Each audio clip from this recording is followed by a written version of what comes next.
Hello, good evening, everyone. I'm going to add in Dan and Matt, and we can get the evening going. Sam and Matt, even. Apologies, Sam.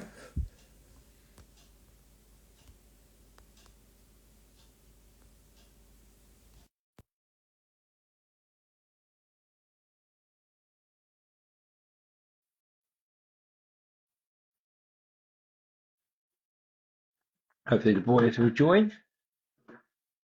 Oh, got one. How you doing, Matt? You all right? Yeah, not too bad, thanks, Mark. You? Yeah, not bad, not bad. Just waiting for Sam to join, and we'll get cracking. Try and straighten this up a little bit. Sorry about, I wanted to do this yesterday night for anybody who's joined, but I have been rather ill, unfortunately, and I'm still not feeling particularly great. So this could be the first ever time someone shats themselves live on an Instagram live. So something to look forward to for everybody. A real treat for the fans this evening. Absolutely. Go to the toilet as I absolutely explode. No, I'm feeling a lot better, to be fair. I've got my water with me. I've got my tea. I've got my Pepsi Max. I don't know if that's actually going to help at all. For some reason, let me just mess out. Sam has joined. If you want to press, hold up. I'll try and get him to join. Bear with. No, these Arsenal fans are like. Although I'd just like to publicly thank Arsenal for beating Spurs last night to keep West Ham where they are. Oxford Dog, I can't enjoy it. I'm taking that's Eloise. Good evening.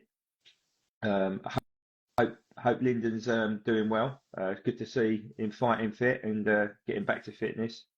So bear with. Logging off now, Jamie. Oh, okay. But Sam, do you want to press request to join? For some reason, it's not adding you in for some bizarre reason. I'm trying to add him. Let me just try again. The joys of Instagram. Right, there we go. Right, I've pressed invite. So hopefully, there's a knock to me Pepsi off. Oh, fantastic. That's great to hear, Eloise. Thanks for joining. It's lovely to see him getting there. I've got a great little story about Lyndon, actually. So, a couple of years ago, I worked in central London and I was I had a shop in Tower Hill. So, I had two shops. I had one at St Paul's, one at Tower Hill. And I was in the Weatherspoons at Tower Hill, and I'm sitting there eating my breakfast on the snide because I shouldn't have been in there. Obviously, I was bunking off work, and I looked across the table, and I'm like, I'm sure that's Lyndon Davis from Oxford. So I text Michael at Corgi at the time, and I'm like, is Lyndon in London? And he's like, I have no idea what he's doing. I'm not his like personal assistant. So I took a sneaky picture whilst I was having my fry up. Well, it turns out I didn't get a reply from Michael. And I know when you think it's someone, and it turns out it bloody was that I messaged Lyndon on one of the Oxford Diecast lives, and he was with Eloise. I think I was doing like special offers, like with the packing, watching them packing and stuff. And he confirmed it was actually him, and I'm like, for Christ's sake, I would have literally loved to have chewed his ears off. I'm sure he got away with one there, in all fairness. So. Um, Bear with me. Sam has just messaged me and just said he's just had to reset the extender. I have no idea what that means. So what we do, we'll make a bit of a start. Thanks for everyone who's joined. Like I said, apologies. This wasn't last night. Hopefully you've had a good time to digest the catalogue. Before we get into the detail, line by line, so what's your overall thoughts on it, Matt? Um, I was quite pleasantly surprised in a way, actually. I think there was a nice broad theatre appeal. We've got some of the Pacific, obviously the Western, Eastern Front, Vietnam. So I think there was quite a broad spread there. I was slightly surprised by only five, but they seemed a decent five, to be honest. So there's a couple on there. I'm very much tempted with the P51 and the Catalina, but other than that, I thought there's something for most people, I think, in there potentially. Certainly new people to coming in. Yeah, and for those who've not watched the video from David, who's obviously the head of brand for Corgi, he does mention that there's several more models to come between now and the April release. So I'm getting a feel. I might just be taking a punt on this. I mean, looking on the Model Hanger Free forum, one of the members, Shuttle, I believe, who does a lot of the pre-pros and a lot of the research and stuff, has suggested there's going to be 18 to 20 models across a year. Oh wow. If there's going to be another 3, that would make 8 for the first third, which would potentially suggest 24. Because I would imagine January to April is their hardest sell, because coming straight out of Christmas, people don't have money. Then you're straight into, Valentine's, Mother's Day, Easter. They all sort of come at once, don't they? And then there's a bit of a lull between sort of April and August. So you would imagine theoretically that it would be their quietest time. So I honestly have no idea what's going to come. But what I'm really surprised about, I'm sure we'll talk about in a minute. Sam has just added a request to join, so let me add him in. He's joined on his second account, so hopefully that'll work. There's been quite a lot of negativity on it as well, but we'll talk about that after I think we've gone through line for line. Let's just wait for Sam. Here he comes. Good evening, mate. Evening. Evening, Sam. Happy New Year. Yeah, happy New Year, mate. Obviously, not to just give you any time to settle in at all. What's your initial thoughts on the catalogue? Do you know what? I've seen a lot of negativity. Particularly with MH3 and Facebook. I thought it was actually brilliant. And I'm sure we'll sort of come onto it. But for me, it was more interesting for what it didn't include than what it did. And I'm sure that's something. Jamie said there's some shit to work on. Yeah. Well, I'm not sure if Jamie was watching last night, but I'm just gonna put that out there. But yeah, completely lost my train of thought because we're talking about Spurs. It's just a very Spursy thing to do. So I was very happy with it. I think they've clearly listened. Like, you've got the fact that people have been harping on about a Corsair, harping on about when are we going to see any more helos, anything of that nature, and of course the Jersey Jerk I think is a brilliant one to go after. I was at the Duxford Summer Air Show, seeing that in the flesh, and the reaction time to that has been pretty rapid. And yeah, the 190, it's been a bit of a hole in the range for quite some time. We haven't really had a 190, and so if you're a World War II collector, fantastic. If you were hoping for more 148 jets or World War One stuff, a bit unfortunate. Numbers wise, now five is not unusual for Corgi at this point in the year, I don't think. But it's 2 more than last year. Yeah. So, there you go. Yeah, it's two more than last year, and so I think it's quite a strong start, and they have to do what they can sell, and we've seen certainly from the last few releases the run size is going down to like maybe 700-800, which is a sign that they're not selling through, and they've had these pretty massive reductions as well in recent months, and some items where even when they've had a big sale and it's been discounted massively, it's still taken a while to move through them. If you think about the Malayan Emergency Beaufighter, how long that's only just sold out, and that was in the 2021 run of models, and a sensational release actually. I think it's a brilliant release. Obviously, very left field in terms of the actual scheme, but a well executed, well received release by the collectors. It's just I guess it was a bit like the ME109G, the Italian one. As beautiful as it is, it was a little bit too abstract, wasn't it? I guess. I think timing. Yeah. Sorry, Sam. No. It's the timing of that one. It's an absolutely beautiful model, that Malayan Emergency one. But when there's so many different Beaufighters that you could be looking at doing, that people have been crying out for, that to suddenly do that one was kind of like, why now? So I think that was more of a timing issue, really. But yeah, I remember when you cancelled this version, you know, because you were so disgusted with three releases. I think you went, "Now sod that. I don't need this, guys, for three No, models." that's So right. to have something interesting to discuss is good. You know, I think we're going in the right direction. So Just like to add, we do have a free slot tonight. So if somebody wants to come on who's not been on before, who wants to come on and discuss it, you're more than welcome to. If any of the regulars like Jamie want to add, there's a plus at the bottom of the screen. So you're more than welcome. This is very much an open forum. If you want to drop on, drop off, and bring different people on, then I'm more than happy to have, this is, like I said, this is a discussion for you guys, and seeing new faces and whatnot on here is something I really encourage. So what we do, I'll give my thoughts at the end with Stringer's final thought. See what I've done there, Nick Jerry Springer's little bit. I'll be sitting on a little stool at the end, looking confused. So we're going to work through line for line. Like I said, if somebody does want to join, just press the little plus at the bottom there, which is in a camera. You're more than welcome to jump on and forever for as long as or as little as you like. So we're going to start with the Vietnamese or the Vietnam War seeking. Just before we get into that, so one of the friends of the page, someone I consider a mate, Christian Oakley, let me know about this release before it was coming out. He didn't show me the scheme because obviously he was sworn to secrecy. He just said he'd been doing a lot of research on it.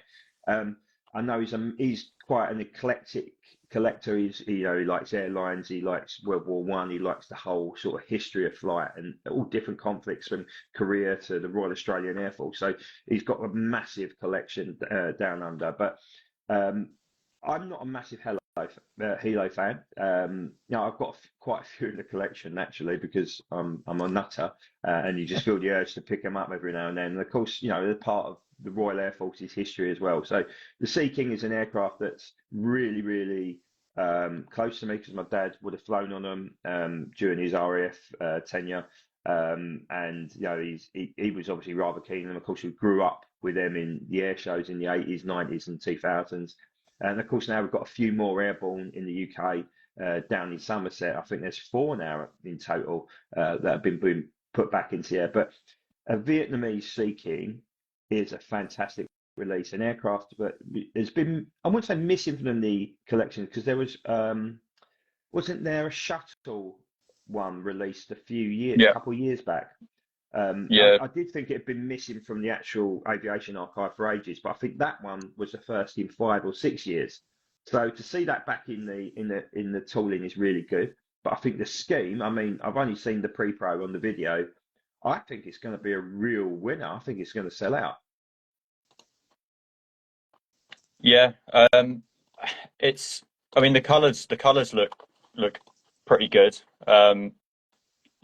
Obviously they had a bit of a mishap, which is really unfortunate with the Canberra, which did have other issues. But yeah, I mean, certainly from the photograph they've supplied, it does look quite good. And you'd think as well, with Christian working on it, that he would have taken due care and consideration to make sure it did turn out right. But then, of course, it all comes down to what happens when it leaves the factory. That's the key thing. Factory execution is massive.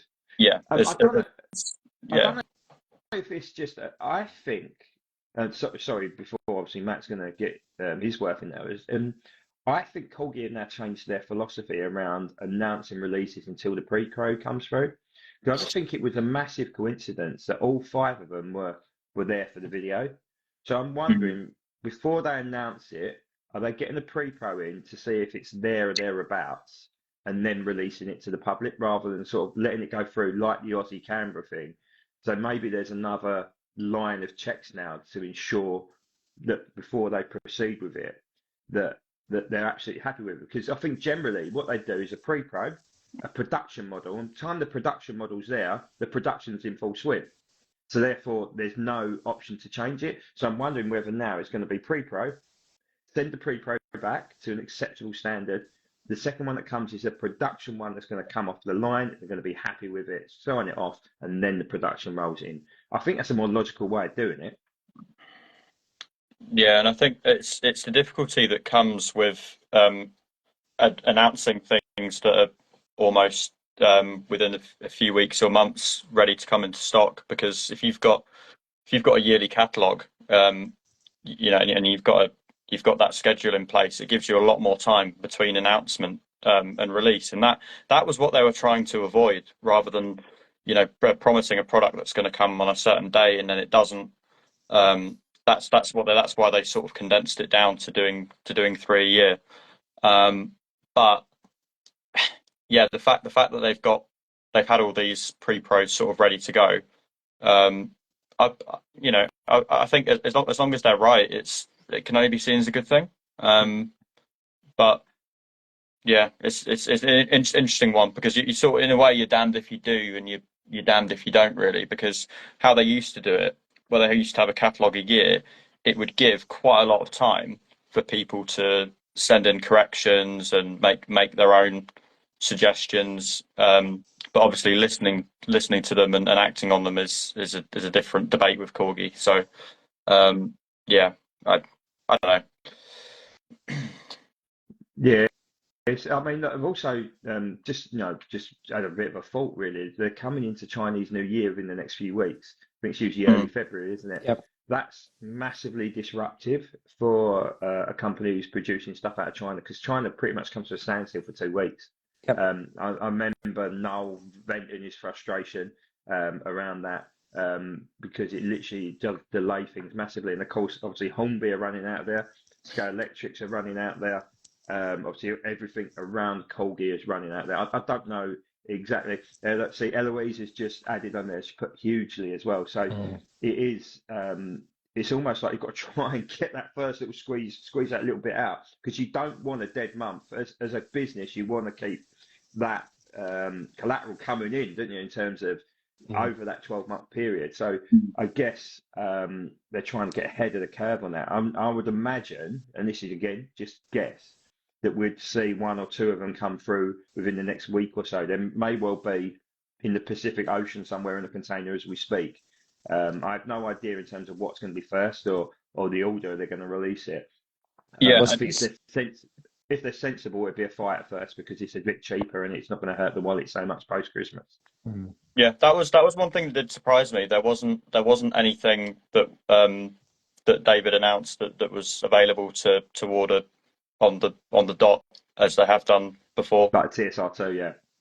Yeah, like, well, if you remember back to the Russian front, Junkers 52, and I think the most recent D-Day DAC they did, the Night Fright. I think that was ready to order as well. So yeah, that surprised me, and also the lack of new toolings as well.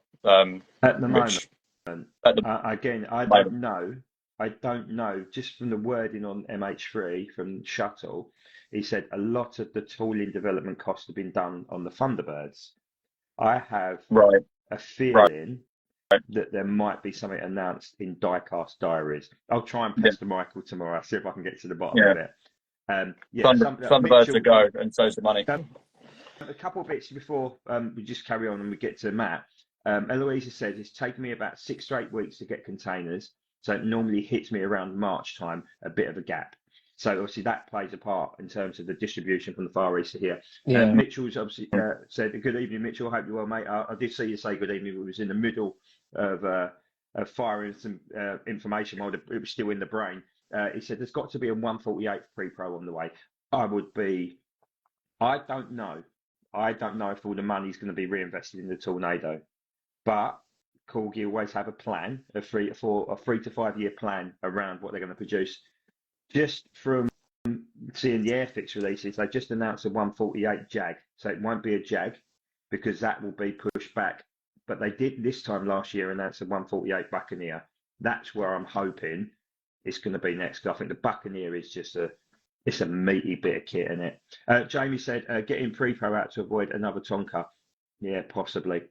I mean, the Tonka's going to need a lot of work in it. I mean, I know it's not right, but it still doesn't look hideous to me. I mean, it still looked nice. And I know people have got it, are quite happy with it, but it's just the perfectionists among us will suggest that it isn't right. And, it will be it's one of those aircraft that's so pivotal to all of us, especially our age, because we grew up with the thing. The Gulf War was its sort of shining moment, wasn't it? Oh It's yeah. got to be right, isn't it? The air crew would be very insistent on it being right as well. So Yeah. look, we shall see. I mean, I'm sure they will get it right, but it is a huge cock up, unfortunately. I don't yeah. know who's cocked up, but look, I'm sure they'll get there in the end. Sorry, Matt. Over to you, Matt, That's all around the Sea King. No, well, I was just going to echo the company I work for. Again, all our product pretty much comes from the Far East, and shipping times are going up again. Port handling times are going up, so it's going to be very difficult. I think even if they were getting stuff signed off October, November time, get it shipped and on the water for Q1 or immediately to order. So it's a bit of a nightmare on that front. So I can only echo the sentiments on that being a long time.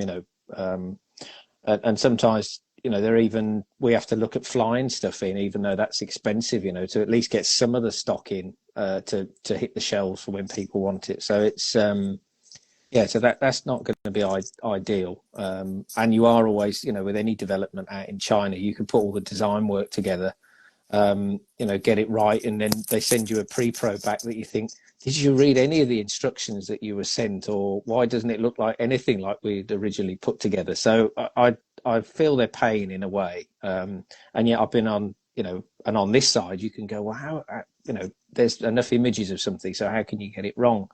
I think for me, going back to the helicopter front, it's something I know nothing about. In all fairness, it's not come into one of my collecting themes, thank heavens.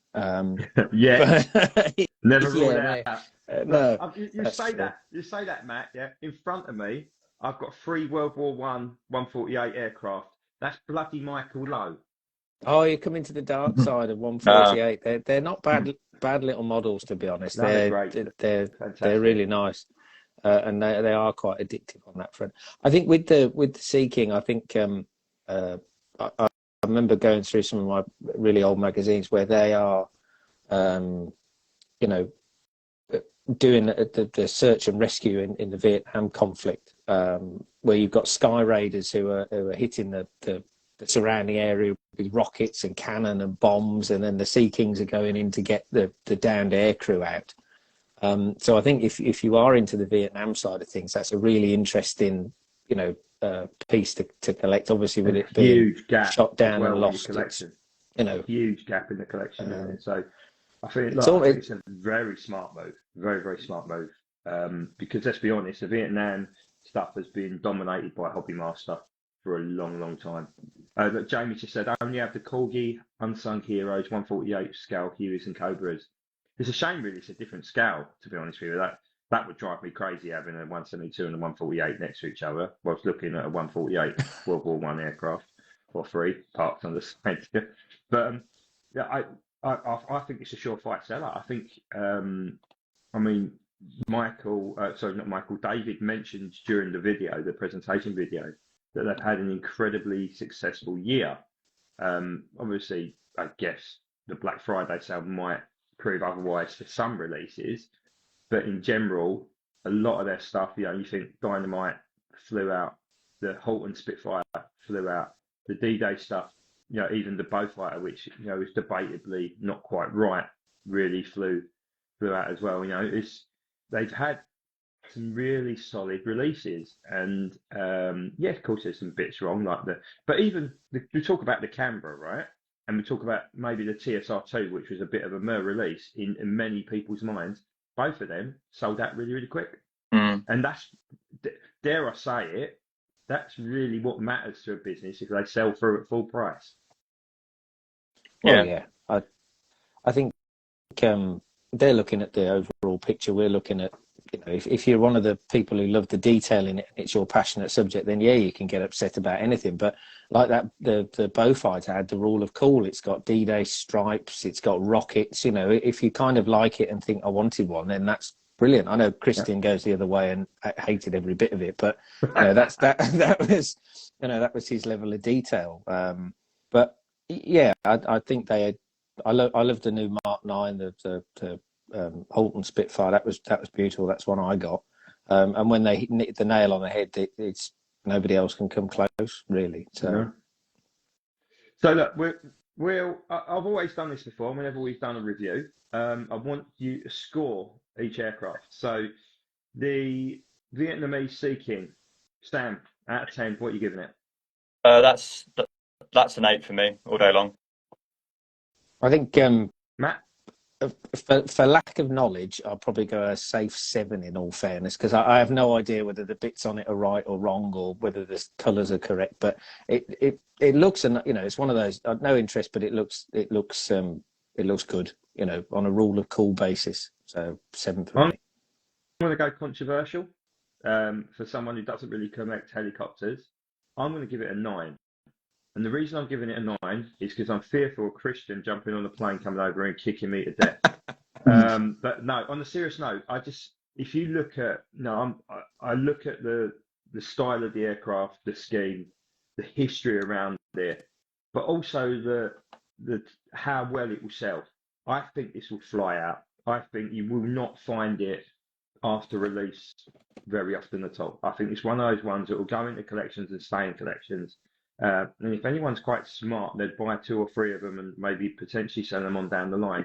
I think it's one of those ones that will appreciate in value and potentially open up a whole theme along the Vietnam side of things for Corgi. Obviously, they've got the Canberra, which has been released with the special box. This will be released with a special box. And if it sells well, I think they'll potentially explore other aircraft that might drop into that as well. So look, for me, it's a 9 out of 10 release. I think well done, Christian, for doing all the hard yards in terms of research. Let's just hope the factory smash it out in the right way, not smash it out in random colours that they just happen to find in the yard. So we're going to move on to the second one. And of course, this is the P-51 Jersey Jerk, representing the wartime aircraft. And of course, I guess for me, a very special tribute to Richard Grace, who was behind the painting of the aircraft when it came in from Australia. Eloise said she's heading off to bed. She's got to put the little one to bed. Lovely to watch you guys. Thank you, Eloise. Thanks for tuning in. Give our love to the old man. Hope he's doing well and smashing it. And hopefully see you out and about. But thanks for tuning in. Really, really appreciate it. So the P-51 Jersey Jerk. We start with Matt this time. Matt, what's your thoughts on it? It looks good. I think it's one that we've all said for a long time. Whenever it's popped up on the forums about what are some no-brainer schemes if they were going to churn out and do. And I think it's a nice, high-scoring pilot, colourful scheme. It's well known. It's on the new version, shall we say, is a war, a show bird. I think the only thing I picked up potentially is on the box it says 9th Air Force, but I'm sure it was 8th Air Force. It is 8th Air Force, But yeah, I think it's going to be a popular one. The new tooling of the Mustang is really nice. I think I've got Daddy's Girl and Detroit Miss, I think it is. And I really like both of those. And the fact that people are going to see this fly and they can get a model of it, I think it's going to work really nicely. Yeah, absolutely. I'm over the moon they've managed to do it. I think it'd be a brilliant seller. Sam, what's your thoughts on it? Yeah, I would, to be honest, I would just echo everything that Matt said. It's a very attractive scheme on a P-51, and and the fact that it's a fairly sort of recent addition to Sywell, and the fact how quickly they've managed to get it out, I was amazed, really. It only sort of arrived. Was it back in? I think it was May back time. in. I think it. Yeah, it was either April, May. I think it rocked up. I think it was rolled out around May, maybe April. Sorry, it might have been rolled out pre to the show, because the show was in June, mid-June, wasn't it? Yeah. So yeah, I think it's a brilliant one to go after. They've had. I think Detroit Miss did sell through. And so I think that might have been part of what provided the impetus to put another a P-51 in the range so soon after the last one. But it always they always do well, and with with good reason. And it's not the kind of with being a single engine 172 fighter and one of great fame. It's one that you display sort of several next to each other without really having a second thought. So yeah, I reckon this will again just fly out the shelves, and particularly one you can see flying as well. It's always that it always makes for a good seller, doesn't it? But yeah, there's not. I mean, it's not really much else you can really sort of say there. But I mean, the finish on them. I mean, if you look at the actual aircraft and the Bit more Corgi model, shiny, isn't it? yeah, it's a bit more. I think they've And gone for the whether I mean, wartime version. I think they might have gone for the wartime finish. yeah, I mean, Corgi they've tried that really like sort of brushed chrome finish in the past with their old tooling, um, and It's a bit you know, too much, I think. yeah, I think there's a happy medium, really, isn't there? What people will really accept. It goes a Um, bit funny after a while. I think I've got the Yeah, it George does, yes. Preddy one, and it goes that because that was It's one of the shiny ones. I hard, think. isn't it? I think it's the expression. Yeah. yeah, So because it's all Cream chrome. is a very similar You finish know, as well. it'll go to like a tarnish, and that really is probably something that they'd want to avoid. But But oxidization, isn't it? I think is the term, isn't it? yeah, oxidization. That's the one. That's a big word Um, for me to say, to be fair. yeah. So yeah, I think I think it's great, and I think that obviously we'll come on to the Catalina, but they're really sort of going towards ones that are actually on the circuit. And I think that's great to see, and it bodes well for what will come out potentially in the future as well. So I guess we get to my opinion. So when this broke cover, I was privy to a few pictures whilst it was being done up. So I know someone also, I know a few of the lads who go to air shows and work in the hangars and work for different companies and that.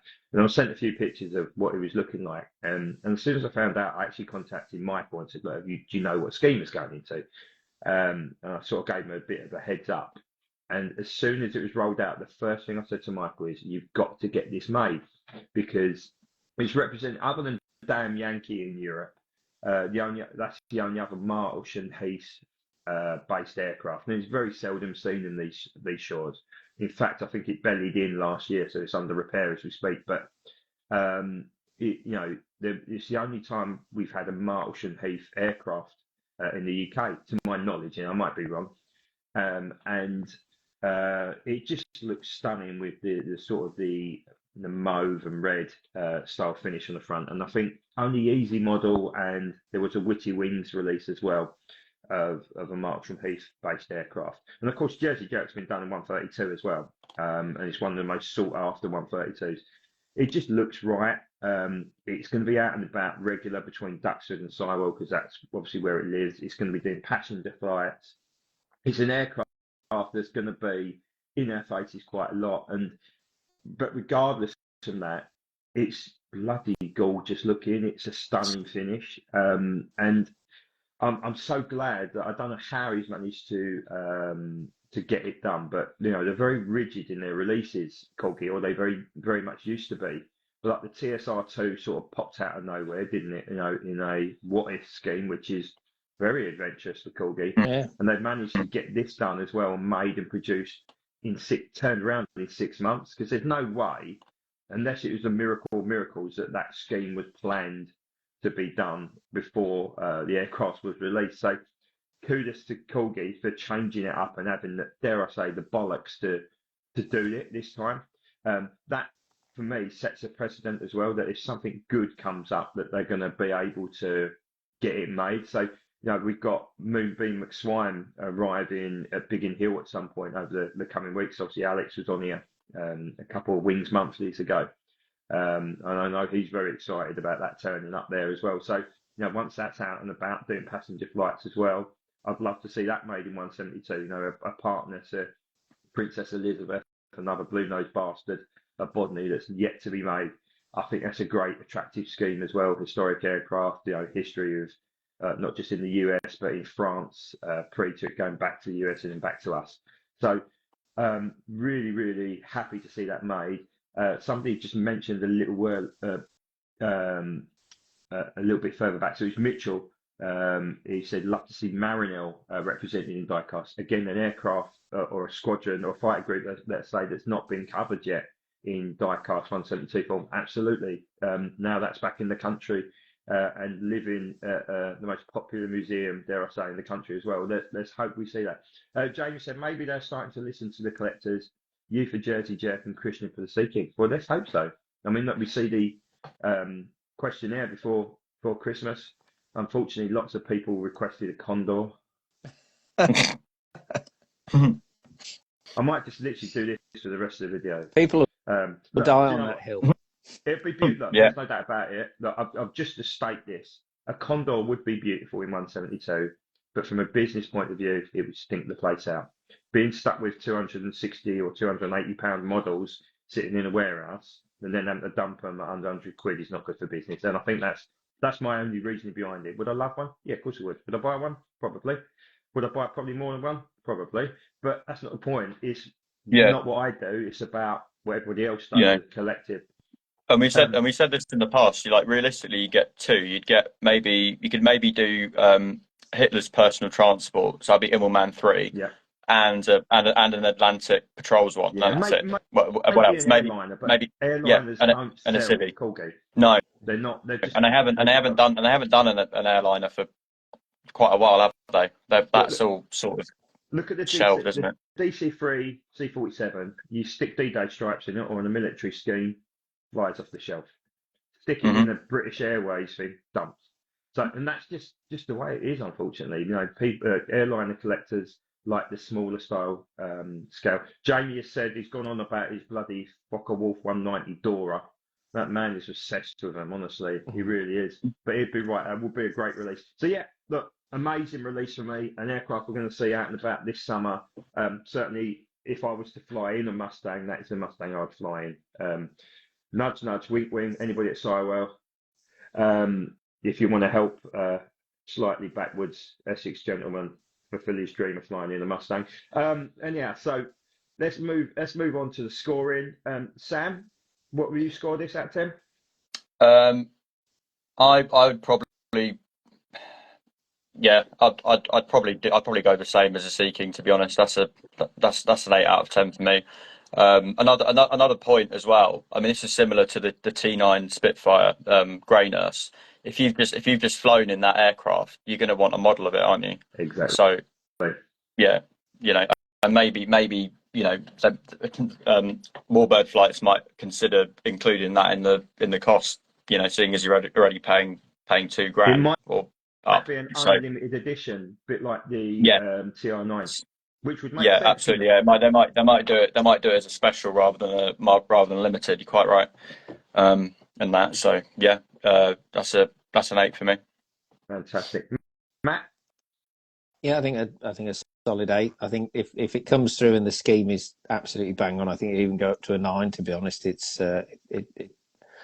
looks iconic, and I think it ticks all the boxes for an 8th Air Force P-51. To be honest, I'm going to break from tradition and give it the highest score I've ever given a model pre-production, and I'm going 9.5. I see Jamie has scored it 9. Mitchell has scored it 9.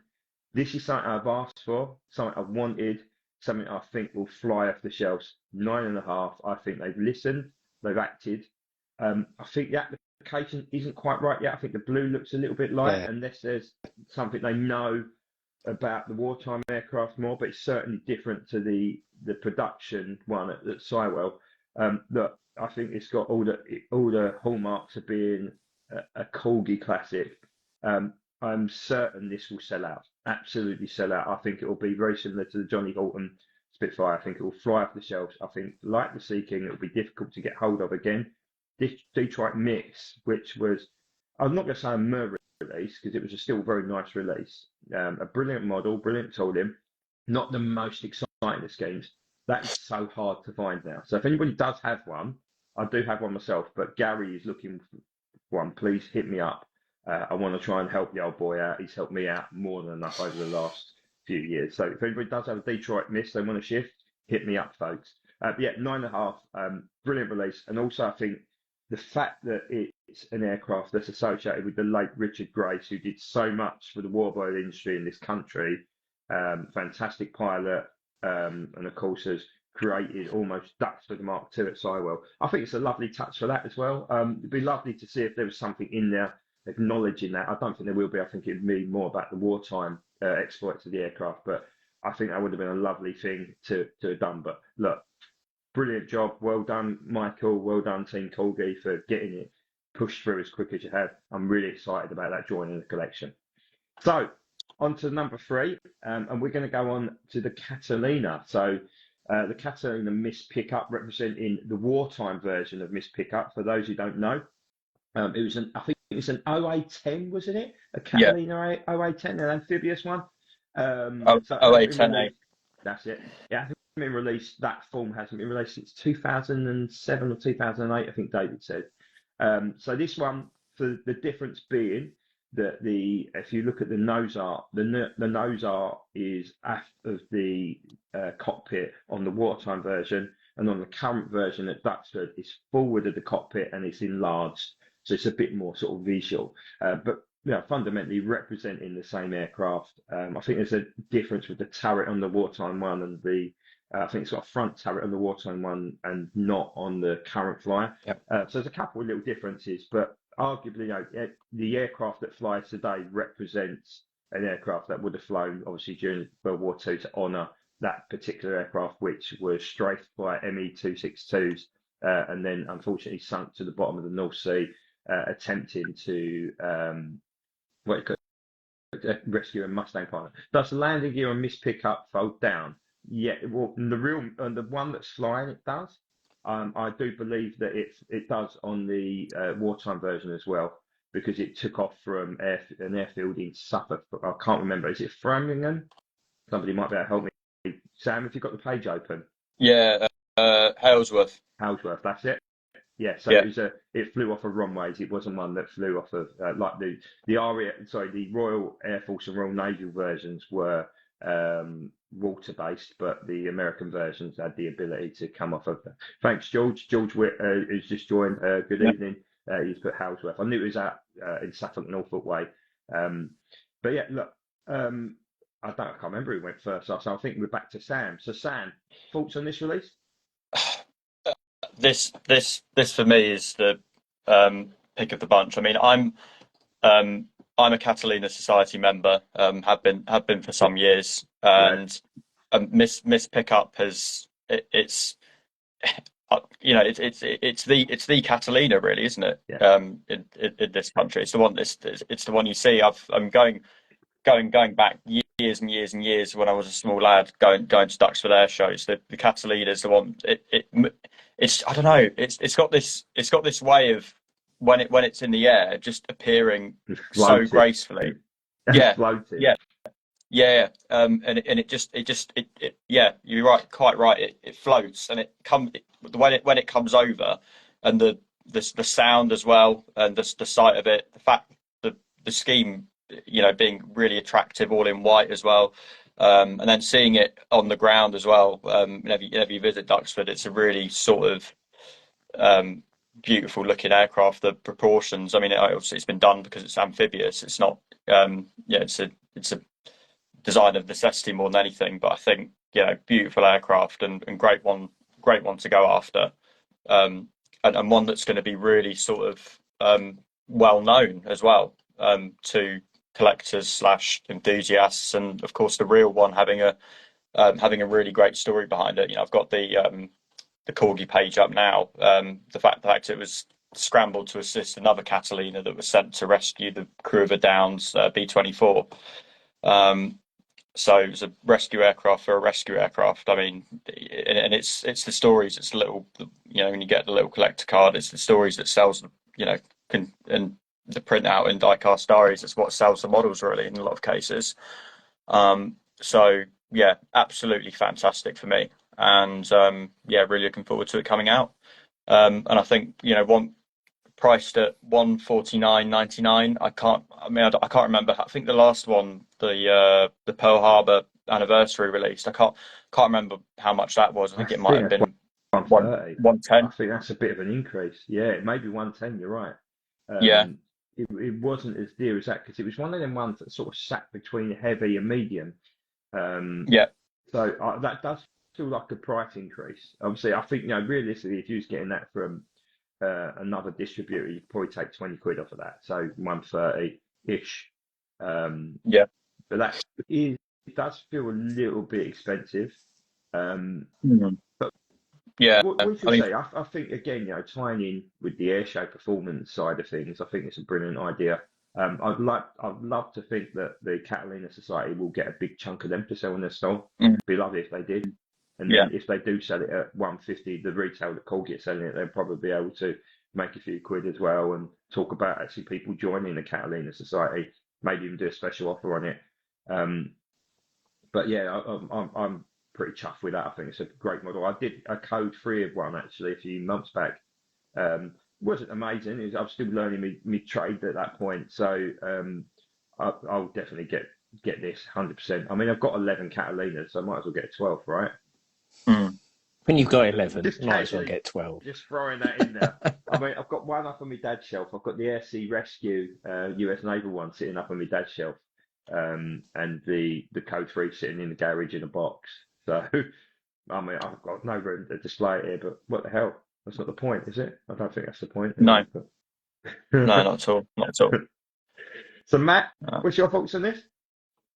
Well, I was pleased to see the Catalina come in, and Miss Pickup is again a really interesting scheme from both it being a showbird and what it actually represents. So I suppose if you do have a bit of an Eighth Air Force collection, this is an addition potentially to that in terms of these were going out to pick up the crews that came down in the North Sea or the Channel on the way back, or closer to the Dutch coast. So it's really interesting from that perspective. So that's really cool. I think the scheme itself is attractive. The model looks really good.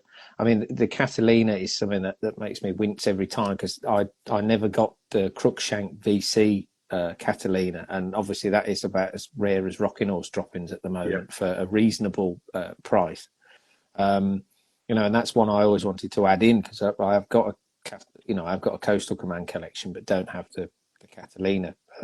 I believe Or the Cruikshank's Blenheim. still alive as well, isn't he? He is. I mean, that's why it was such a great release in a way. I think he's the last wartime VC surviving.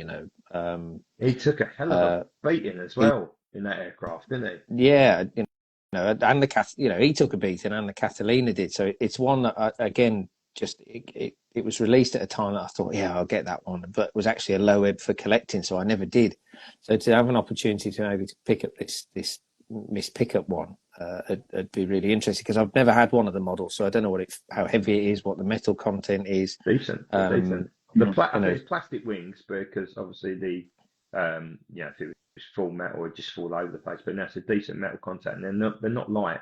They really aren't. So, but no, I was pleased to see that. I think price wise, it probably has gone a bit up since to be about 150 or whatever it was. It seems a bit steep for a medium-ish, but you look at some from my handling to being not another train, some occasionally dabble in the dark arts of Hornby, and you look at them prices and they're ridiculous, absolutely prohibitive in terms of anyone wanting to get into it Come on really. over So to the light, yeah, Matt. I've come Come back on over to the to the light. light. Don't worry, I'll Mate, come we back to the try. light. Yeah, but yeah, I'm pleased with the Catalina one. I think it looks good and should do well. I think. Yeah, I completely agree with both of you. Again, tying in some, education as well, for people who want something they see and then have a copy of what they see. I think I hope they're doing something with the Catalina Society in terms of a partnership or some form or other to sort of raise awareness of the aircraft. Um, you know, so people go along, sit in the back of it. Like, I remember taking my little boy in the back of it in we went to a thing called Jet Fest at North Weald a few years back, and we managed to sit in the back of the Cat, and we had a chat with all the air crew, and it was lovely. It was really, really nice. I mean, a lot of people were calling for a diorama to come with it. I just can't see that happening. I would love a water style landing zone with potentially, somebody in a boat and they're just, they're rowing towards it and whatnot. But I just can't see Corgi doing that now. I don't think it's, unless, actually having a bit of a light bulb moment now. Is it 149.99 because there is something like that with it? I don't know. I'd be very surprised. I'd be very surprised. I think if there was, I think they would have probably made more of a point on that on the announcement if there was. And I mean, I think in progress. So, I mean, we don't know, do we? You don't know. I mean, it's only an assumption. It's just someone added that across. It would be lovely to have that, wouldn't it? Yeah, and I think with the when you think back to Corgi when it was Corgi Classics, they were working with different factories who had the skill and the know-how to produce said dioramas, and very sadly, I think that's sort of gone by the wayside a little bit. And it's the same sort of thing with modelling on Luftwaffe releases as well. But yeah, it's, I mean, even without, it'd be really, really sort of a lovely addition. I mean, absolutely. And the Catalina's popularity, I think it's demonstrated by the fact that a few years back when it landed on Loch Ness with an engine failure, and they managed to set up a GoFundMe and raise 20 grand towards its recuperation. So I think people really do, like myself, have an affection for the aircraft. Clearly, absolutely. Of course, and the star of Warbird Workshop with the whole rescue thing recorded and whatnot as well. So. And of course, it does some serious miles over the summer. I know it goes to and from Europe. It's gone obviously to the Arctic Circle at some point, Scotland. It does the rounds. It really does. And of course, all of that, it goes to shows that are actually on the water. It goes to mainland Europe to do shows. It's well used, and they're always. It seems to be forever changing engines on it. So I hope there is some sort of scheme that potentially ties in with the society as such. But it's a winner for me, a real winner. Again, 3 out of 3 so far. Kudos to Corgi. So Matt, what's your score of this? Well, I think another 8. I think I don't know too much about the inner details of the accuracy of the aircraft, because it's not my massive thing, but I'd say an 8 in terms of scheme and being a showbird and a warbird and a great story. So I'd say 8. Sam? Yeah, that's going to be a 9 for me all day long. I think purely, from an emotional point of view as well. I see Mitchell scored it 9 too. Absolutely fantastic choice, and one I've been waiting for quite a long time. So I'd be certainly very happy to get it into collection. I mean, 149 pounds is a lot of money, but when you have a particular aircraft, I think there's not really that, cost considerations tend to go out the window a little bit. I think, especially when you get to the point where you're very selective in terms of space and money and other commitments of what aircraft you can add to the collection. I think when one comes out that you're particularly been after, then you just buy it, don't you? At the end of the day, and that's the hobby. Absolutely. Yeah. Again, I'm going to go 9 as well. I mean, I can't believe that the first 3 out of the box are 9, 9.5, 9. Which I mean, we talk about the overall perception of the catalogue at the very end, but surefire winner for me. Something you've got a number of different Duxford days, which I'm sure the Catalina will be at, whether it be the Summer Air Show or the Battle of Britain Air Show. You've got obviously open events there. So whenever the Catalina's out and about, the opportunity to sell it will be huge. And like I said, I just hope the Catalina Society have managed to acquire a big chunk of these to sort of showcase, like the old Canadian Lancaster when they turned up with their truck all those years ago when it visited, and the VRA just flew off. You'd walk around Duxford and see people with, I'd see a guy that bought 10 of them when I went there, and do you know what? Whoever that guy is now, I'm sure he's sitting on an absolute nest egg of money if he wanted to sell them, because they go for a pretty penny. So look, good luck to him. Brilliant release. Let's hope they again, the factory smash it out of the park. I don't think you can really go wrong with a pretty much plain white scheme, but you'll never know. They're probably painted pink or something. But I think it's a brilliant release. Important aircraft, not just on the UK scene, but important history as well. And of course, recognising the job that the Air Sea Rescue crews did on behalf of the 8th Air Force out in the cold, miserable, violent North Sea. So great release. And again, I think we're in for a treat. So we're going to move on to aircraft number 4. And this is the Fleet Air Arm Corsair in the Pacific markings of Shepherd, the Canadian Corsair Ace. An aircraft that's not been featured in the Corgi catalogues for nearly 20 years, I think it is. I think it was 2007 the last time a Corsair was released, or something silly like that. Representing obviously a Fleet Air Arm Corsair in the Pacific, only the second one that's ever been featured in the aviation archive, behind the aircraft that was in the Warbirds range, whose name escapes me. You might better remind me on that one, lads. Who was again, I think he was Canadian as well. That was the all dark blue one. Was that the VC one? Yes, the VC one, but it was in the Warbirds range, so it was undercarriage up only. Yeah. The name escapes me. But that's the only time that all the other Grey Arm ones.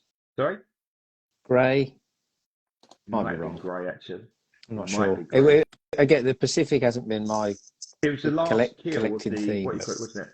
It was the last Corsair kill of the Pacific War, the pilot, the Royal Navy one. But anyhow, regardless, all the Fleet Air Arm ones have been obviously home based, with the exception of that one. It's a temperate sea scheme, which I didn't notice. I thought it was an all blue scheme. It's only when I see the pre-pro on the video I realise it's temperate sea scheme.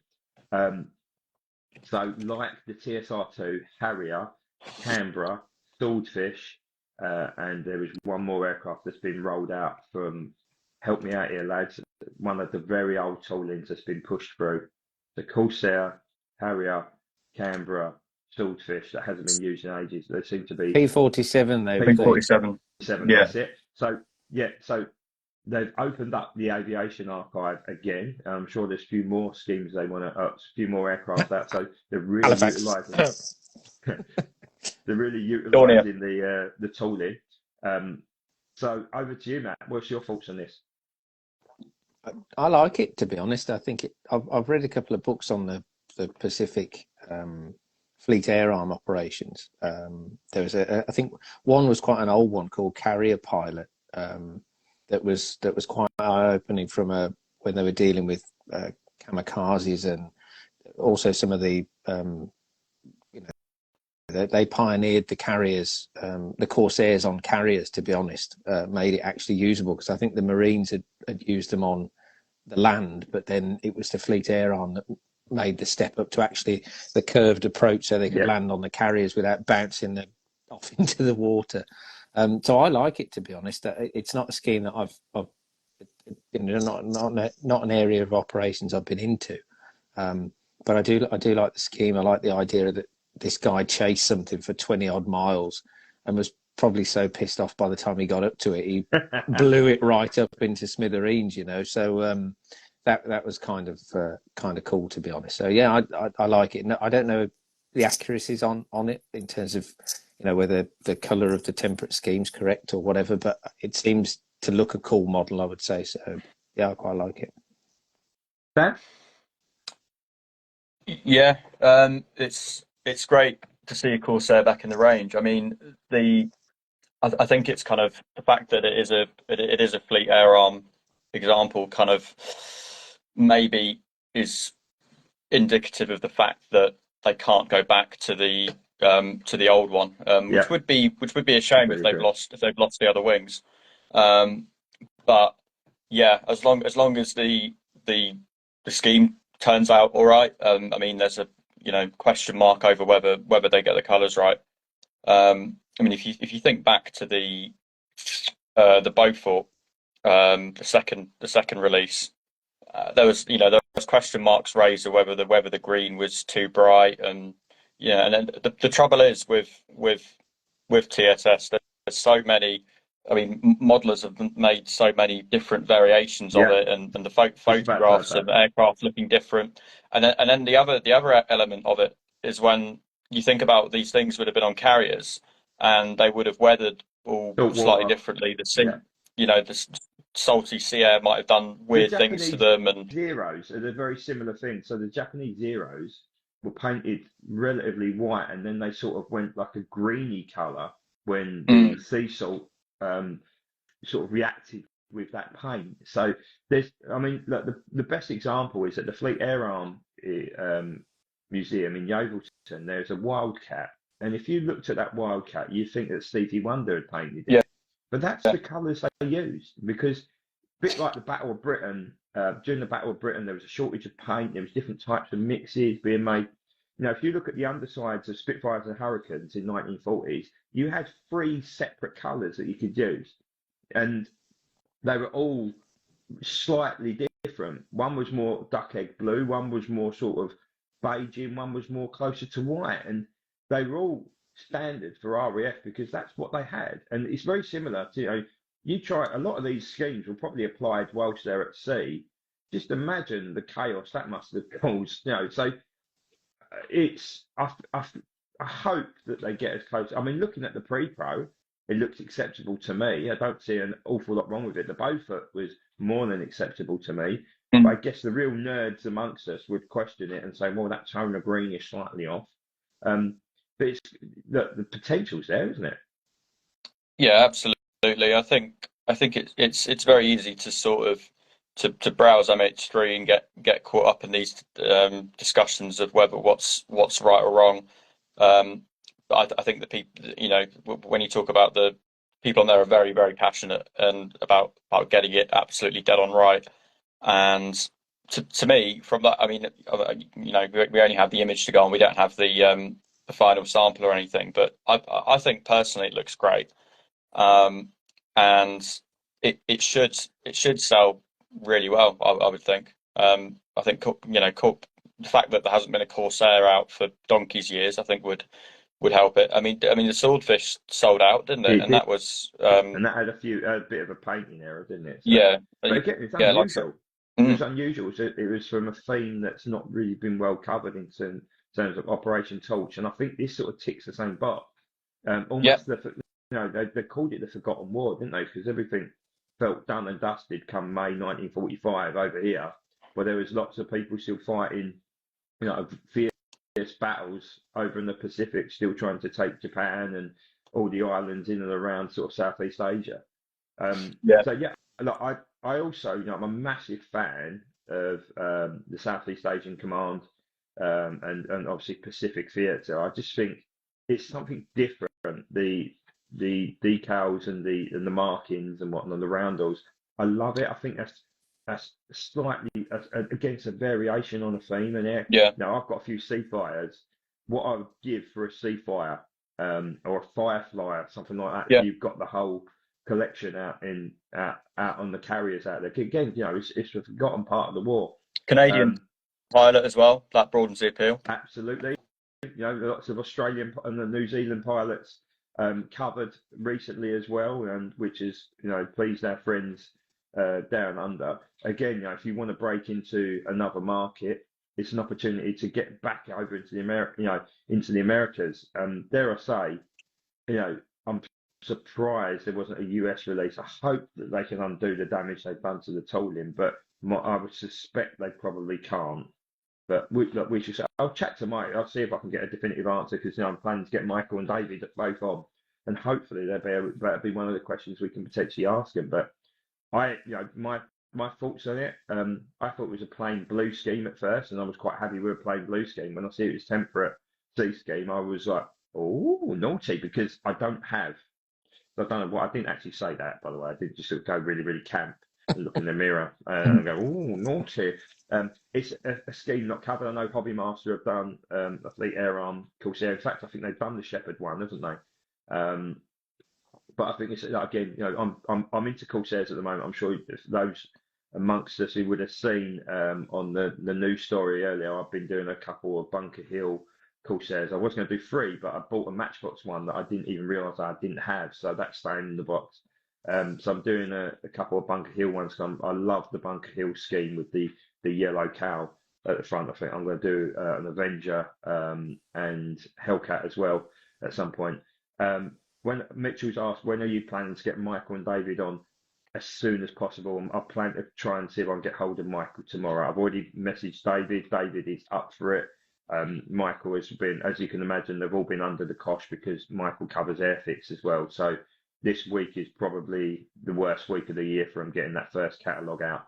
So yeah, fingers crossed. I want to try and do it next week, but it's all dependent on whether David and Michael are available. So yeah, look, I'm really, really happy with it. I think this is great to see Corgi utilising their full tool bank and getting stuff out that's been sitting in the doldrums for forever. It just opens up a variety of schemes. I'm not entirely sure it's going to be a massive seller. For me, it's certainly one that I 100% want. I hope it will sell out, because if we don't sell out, then potentially you might not see the Corsair for a little bit. But it's one of them ones for me. It's sort of sitting on the pivot. I think it could sell, or it could end up being in the Black Friday sale come December 2025. But as there's, I would imagine, a lack of viable Corsairs out there, especially fleet Air Arm ones, I think it could well sell through. So, look, fingers crossed it does. Over to, is it Sam, you up next? Or yeah, I think it's you up first, isn't it? Yep. So are we up? Which one are we on now? The Corsair. So Still, score out of 10. still the Corsair, Yeah. but just give it a bit of a rating. Yeah, I would. I mean, I would say 7. I mean, Pacific is not. I do have a few, but I'm more sort of US AAF in Europe with my collecting habits. So yeah, 7 for me. Jamie's gone 7 as well. So yeah, pretty solid release. But it's just great to see a Corsair back in the range, be Absolutely. it fleet Air Arm or otherwise. I think so. Yeah. Matt. Yep, 7 for me as well. Not a theme of mine. Very similar to Sam's is my collecting theme, to be honest. So don't know too much about the detail of it, but it looks a solid release and actually looks quite tempting. So probably 7. Yeah, I'm going to go for 7.5. I'm going to sit between what Mitchell just scored it as an 8 and Jamie has scored it as a 7. It's certainly one that I'll be adding to my themes. Really into my Corsairs, really into my fleet Air Arm Corsairs, really into the Pacific Theatre, because it's an unusual element of my collection. I just hope they nail it as close as they possibly can and don't use that lurid green that they stuck on the Canberra as a form of temperate sea scheme. But I think it's great to see another old style tooling come back out. So what else is there which we haven't seen in years that potentially could come out? The Sabre is one that sort of springs to mind. I thought it maybe would have made a reappearance this year with a Baldwin Sabre. Is there any other ones that we haven't seen for what appears to be donkey's years now? Well, I mean, a lot of the 172 jets that sort of HM sort of picked up. So the F4, the A10, Hunter, we haven't seen in ages. Yeah, Hunter. They've all gone by the wayside. I don't know. I think Mitchell said Meteor. Well, Meteor is a funny one because they did a new tool and they released 3 of them and it sort of disappeared. Yeah, so whether they've got the later Mark Meteors still, I've no idea. I mean, it'd be interesting to see if they've got. Remember when they did that joint thing with Hobby Master and they released the Predators range, which was Starfighter, Avenger, Dauntless, and the tank busting Stuka. On Hellcat. I wonder whether they still technically have those molds or not. No, I think Hobby Master have possession of those. I think. Yeah, I would say they probably have, but I don't know for certain. I mean, be interesting to see what's happening. MiG-21, yeah, that was also part of the Predators range as well, wasn't it? I mean, they wanted. It's had recent releases, the Halifax in its Mark III form, but the Halifax Mark One, Mark Two, I think the last one was the Tirpitz early Mark Halifax, the one that they've got at Hendon. That's got multiple. I mean, they've got all the options to do most of the Halifaxes that ever served with Bomber Command, and they've not done an early Halifax. You could do a really early one and just remove the mid-upper turret.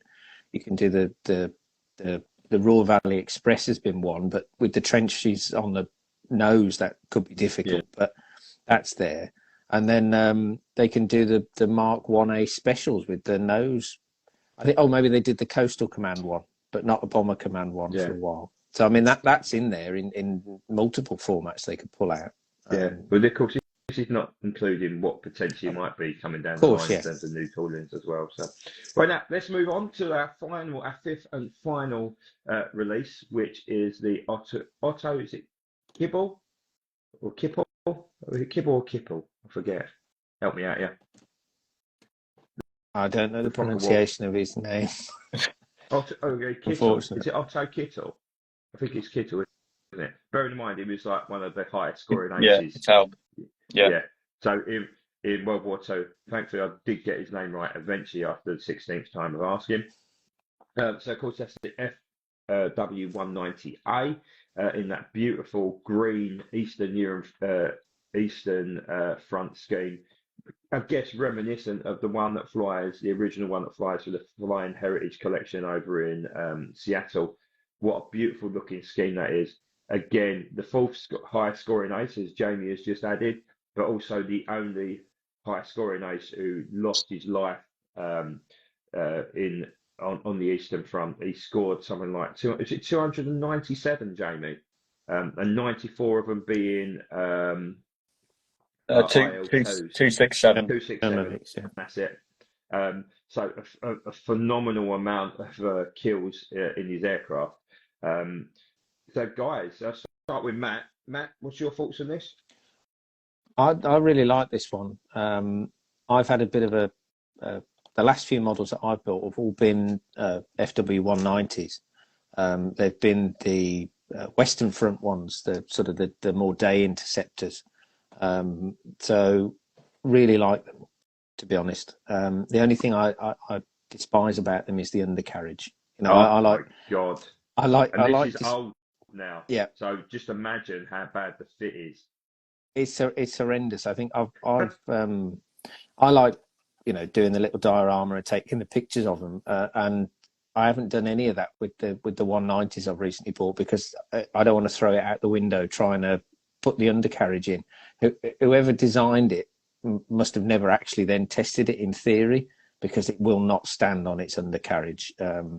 But in terms of the I think, which ones have I got? I've got the Schiphol one with the checkered cowling, the last one with the really good mottling on, which was the Day Interceptor one, slightly later war, and then there was another one that I've got which I don't have to hand, but I really like all those three in terms of the schemes. And seeing this one, it'd probably be the first Eastern one I'd ever buy, just on the actual going outside of the collecting theme. I just really like the scheme. I like the paint options. It's a high scoring pilot. What's not to like about it, to be honest? No, it's a lovely looking scheme. I think the last release was the one with the weird story about the pilot with his girlfriend, wasn't it?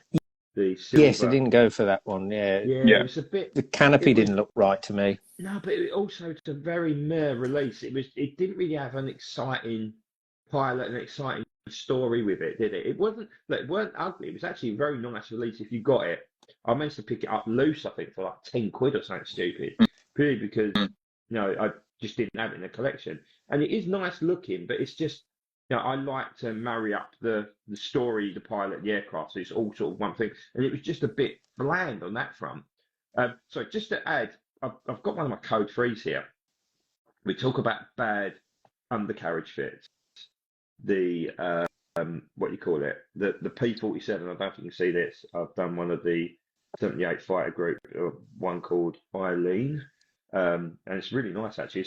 It creates the trio, so I'm into sort of creating threes at the moment because three is the magic number, so that goes nice with Snafu and War Eagle, and of course, obviously, No Guts, No Glory as well. And dare I say, I've done a decent job of it, other than a dodgy W that decided to disintegrate on me as I was putting it onto the airframe. So, look, I think that I don't want to worry you too much, but I think the blue tack will be coming out when you get that one because the last, I don't know if you got the last Spitfire 19, the Rolls Royce one, which again, fantastic release. The tail wheel on that was the biggest bastard I've dealt with in a long time. Just awful fit, but it's just natural with the age of the tooling, isn't it? You know, remember the P38 Miss Virginia in terms of the gaps in that because the tooling was getting older, and they thankfully did something with it with the following releases and tightened them up. But hopefully they've looked at that point because the new tooling aircraft they've produced, like the Mustang, the undercarriage it's night and day, isn't it? It's so much better. And the weighted the original tyres Mustang, as well. Oh my God, the original Mustang They were was, I terrible. mean, the time, I mean, heaven forbid what my room looks like now, but all the Mustangs have all collapsed. If they're still there, of course, if my lovely ex-wife hasn't sold them. But that was an absolute pig of an undercarriage as well. But look, I think you agree with what you're saying though. It's an unusual scheme. Have either of you got the Flying Mule exclusive one, which is a very similar colour scheme? Is that the one with the underwing cannons on it? I believe so. Yeah. I don't have it, but I'm sort of familiar with it. But yeah, great looking scheme. I'd agree. Really, I was just going to say, I saw something interesting from again, I get a lot of the Osprey books, you know, for reference and stuff, and I've just seen that Osprey have released the Wild Sow, as a book, so it could be interesting with the FW190 tooling that they might even produce some of those, in future catalogues, because obviously that's an area where, you know, the free flying night fighters, that could be an interesting angle with that tooling. So the other point, before I get into Sam, the other bit I would sort of add, it would suggest that a Focke-Wulf 190 Dora is not particularly near if they're releasing this. I'd be very surprised if they try, because otherwise they'd just sort of be competing against each other. So I don't want to break your heart, Jamie, but I would imagine that 2025 is not going to be the year for the Dora. No, I think you'd probably be right, because you don't really want to introduce that to pre-order when you've got a 190 potentially still in the range, do you? Really, to compete with it? No. Look, I might be wrong. I mean, diecast. I don't know if there's a diecast diaries out tomorrow because the last one was last week. It would sort of make sense if there was one tomorrow with the Corgi announcement this week, but you never know. You literally never know. Like, we know there's bits coming, we just don't know what bits. So we'll get to them anyhow. But look, I think a surefire winner there. So Sam, your opinions on it? I think this one is really low hanging fruit, and I think it will sell exceptionally well. So when they first brought out this Strike East range, they started off going really bold in terms of scheme choice, in terms of interpretation, in terms of weathering. With mixed results, let's say. I think the best one, and I've got it, is the 109 they did, with the Mickey Mouse motif on the side. Yes, quality. That was absolutely brilliant, and that goes for like £80-100 now easily. I've just realised actually. No, you said about the Strike East. It's actually in Strike East box as well. It is. Yeah.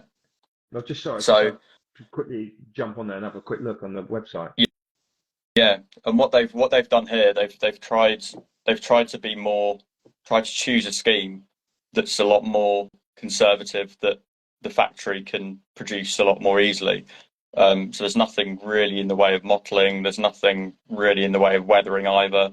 I mean, it's a 190 really. It should have weathering where it should have some exhaust stains down the fuselage realistically, but you know that's another debate. The only one missing now is the Dornier from their range.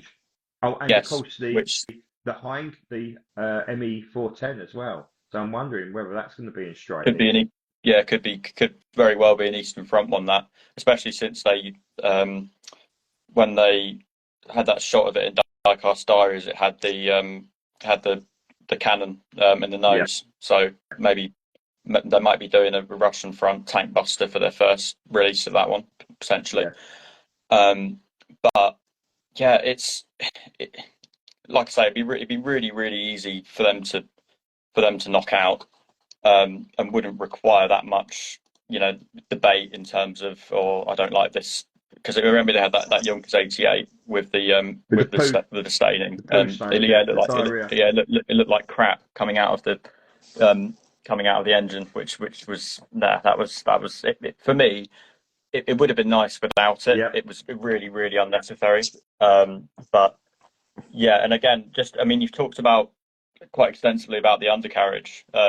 I mean, I'm a stand guy myself, or I try to be when space allows. So I prefer to display my aircraft in flight. The stand on the 190 is absolutely terrible. It's really really bad because it's got this. You've got a tiny little hole and an even tinier peg, and what will happen is over time the tail starts to sag, and it starts to sort of point ever more skywards, and it's just it's not great. But then it's an old tooling, and it's done, and it's been doing the rounds for really for quite some time. Um, so yeah, it's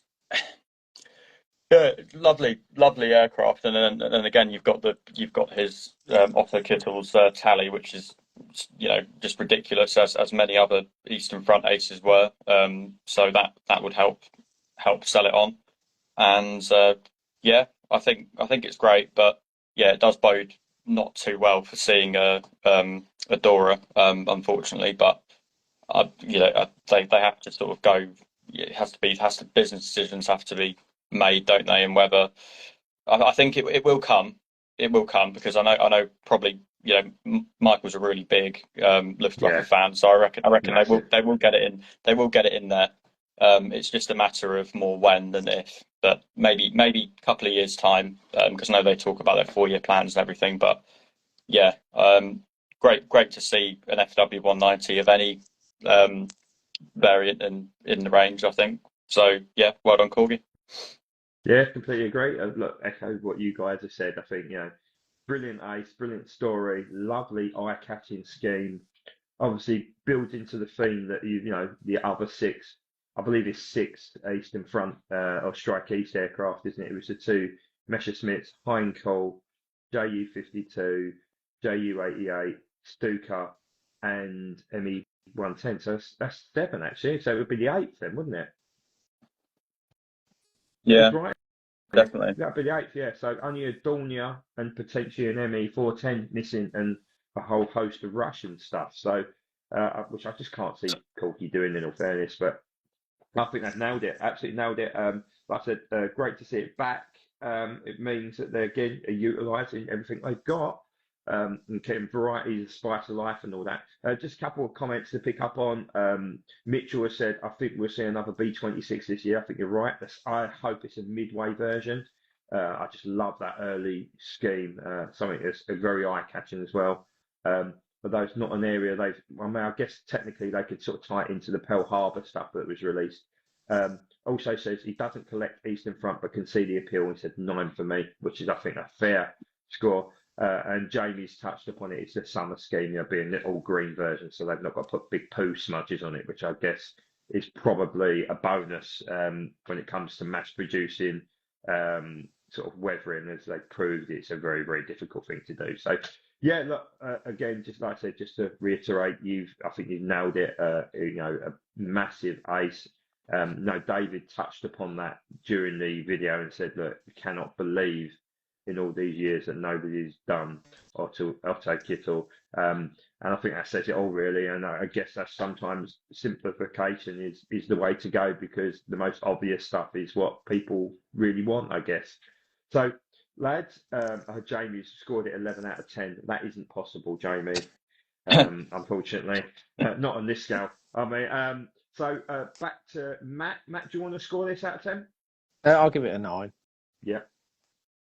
Fair score, I think. Sam? I really do like it. I love the story. I think I'd probably give it an 8 purely on the basis that it's just, for me, it's just a little bit safe. But yeah, doesn't stop it. I mean, safe is good in many cases. Safe means it's gonna sell. So. But Yeah. yeah, so but I do think it will come out looking really attractive. It's almost hard to distinguish the two shades of green, really, isn't it? On that. Yeah. But yeah, but I think fantastic story. Very, very obviously a very, very skilled pilot. I don't know whether it says more about the skill of the Luftwaffe pilots or the Russian ones being useless, but and also but, how accurate that scoring was. Yeah, did it go down? Yep, 100%. Okay, we'll take that. But Peter Griffin, fighter pilot. Yeah. I suppose in the chaos that was the Eastern Front, fighting an absolute war of annihilation. It's you sort of you do question that, but then there was that happened on both sides though, didn't it? There was on the Allied side there were claims that weren't entirely plausible, and adrenaline and the moment, I guess, it must have been very 100%. very difficult to I mean, look, you've got masses of empty tundra with nothing for miles and miles and miles, and how could you really logically sort of tie it up? You probably couldn't, in all fairness. And I guess the records weren't particularly great out in Russia as well in terms of keeping record of who was shot down, when they shot down. Do you know what I mean? And when they first invaded in 41, the Russian Air Force was a bit of a joke, to be honest. I mean, the ones that actually got up into the air, you had the likes of the like the Polikarpov and things of that nature going up against 109s, which it's a bit of a mishmash. It's a bit like Poland, wasn't it? Poland was the same, wasn't it? Poland was ill-equipped, and dare I say, it was rough. It was much less a fair fight. Well, yeah, it's quite the Battle of Britain, like shooting rats in a barrel.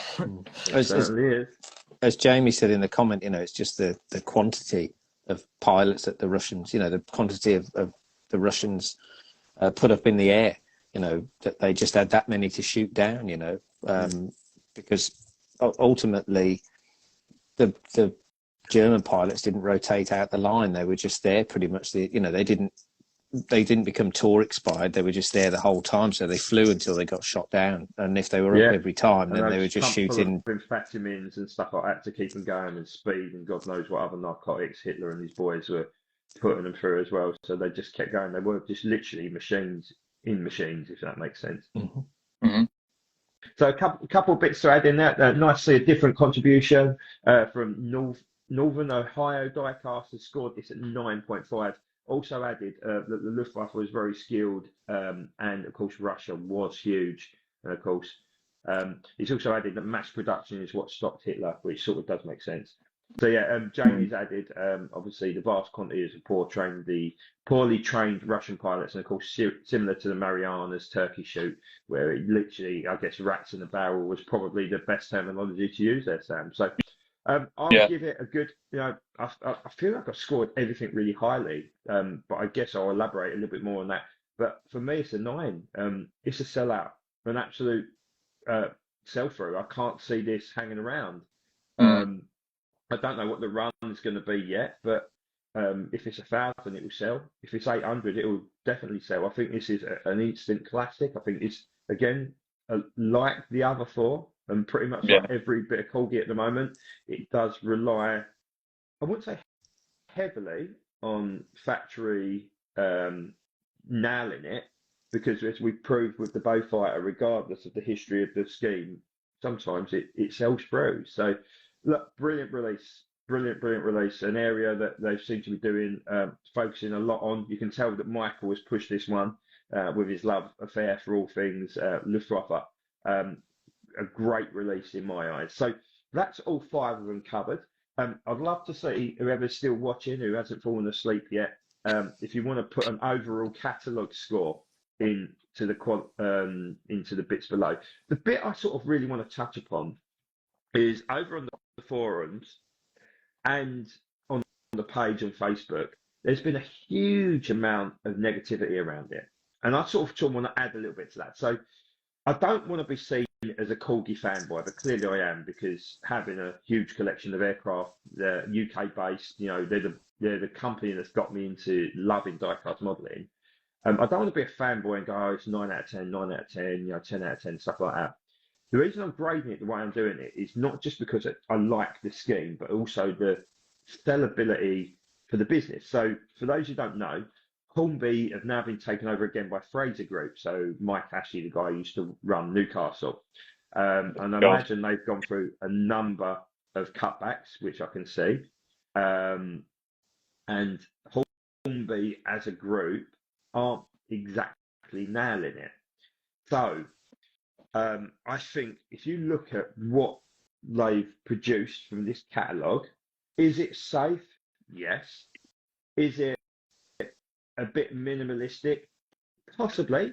It's better than when it was this time last year, but actually 2 or 3 releases haven't quite made it just yet. Could they be braver with the number of releases? Yes, but they're not going to go from 3 to 23 in one catalogue. They'll go to 5, and if it's 8 and then suddenly the 8 sell, then maybe they'll push it to 10, because that's good business sense. But also not just about releasing the number of releases, but looking at the sellability and the sell-through of it. Because as we looked at the Black Friday sale, the World War One stuff has dumped, and the World War One stuff is exceptional as a model. There's some of the greatest models that Corgi produce are the World War One stuff. I mean, Michael has his pants around his ankles as soon as something comes out, but rightly so, because the quality of them in general. Look at the Bristol Fighter, right? The Bristol Fighter is arguably the best new tooling that Corgi have produced in terms of over the last 5 years, maybe even 10 years. Yet the third one, hasn't quite dumped, but the third one hung around for the Black Friday sale, and I think it was like $39.99 or something like that, which is a huge bargain. So even though it's good, if you oversaturate the market with the same releases, you cause yourself problems, right? I guess this is my retail background coming into it. So I get the negativity. I get, it's only 5. They've built it up, it's only 5. But also there's this expectation where, and maybe we're used to it from years ago, where Corgi would release 30 things of 3,000 runs in a catalogue, and then suddenly, guess what? They're dumping at 15 quid in Model Zone because they haven't sold through. That's shit business sense, and that's what nearly sent Corgi under before they got acquired by the Hornby Group. People forget that. This is really the 3rd iteration, I guess, of Corgi, because they've gone from Corgi to Hornby and now Fraser's own Hornby Group. So technically speaking, it's their 3rd iteration. We don't want to go back to the point where, in a tough market with the price rises and stuff like that, that we are in a position where Corgi could go out of business, because that would just be horrific for the hobby. And there's a lot of people, I want a Condor, I want this, I want that. No, the tooling cost, before you even think about putting the tooling into production, I think Michael's answered it before, you've got to have 3 sold out schemes to pay for the tooling and make it profitable. So there is that aspect that comes into it, and they're fighting Hornby, Scale Electrics, Airfix for all the tooling costs as well. So there's so much that comes into it. Now, do I want a B29 as Northern Ohio diecasters for that? Absolutely. I'm sure everybody watching this will feel the same. I just think sometimes we've got to temper our expectations a little bit, because until Hornby are producing decent profits, which they haven't been for the last decade, dare I say, we need to really calm it down a bit. And don't get me wrong, I get the excitement. It's brilliant for the hobby that we're all talking about this. We talk about in December what's coming and what we'd love to see. We've also got to be realistic as well. And I'm sure Michael and David will sort of add to that. I sound like I'm on Corgi Hornby's payroll, don't I? That's the thing. People could just completely flog them. But what I think a lot of people fail to realise is, if they went all out and say, banged out 20 different models of really niche schemes that people are asking for, that Corgi would just go under, Yeah. right? And so I think people have to really sort of temper their expectations on the amount that they're putting out, and also the nature of what they are putting out, because they have to produce great models to stay afloat, yes, but then they also have to um, produce them with the consideration that they're gonna sell through. Um, and you mentioned the World War One stuff, and we haven't seen any World War One stuff this time around, and I think that's quite telling of it not maybe doing so well. As the same thing will happen eventually with World War Two, as it moves out of people's consciousness and new people aren't really learning too much about it. It's sort of it does start to fall by the wayside a little bit. Yeah. And that there is a very strong sort of fan base for First World War models. Probably Michael Lowe's probably the He bought them all. CEO. Yeah. Yeah, CEO of the World War One. I mean, I've got quite a few World War One stuff. I absolutely love them. I think they're really, really well done. They're absolutely great bits of diecast, but they're just not selling, are they? Not at the I moment. think I guess with it's oversaturation, isn't it? yeah, with the World War One, they did far too many triplanes in a short succession that weren't necessarily the main triplanes that anyone would have been requesting.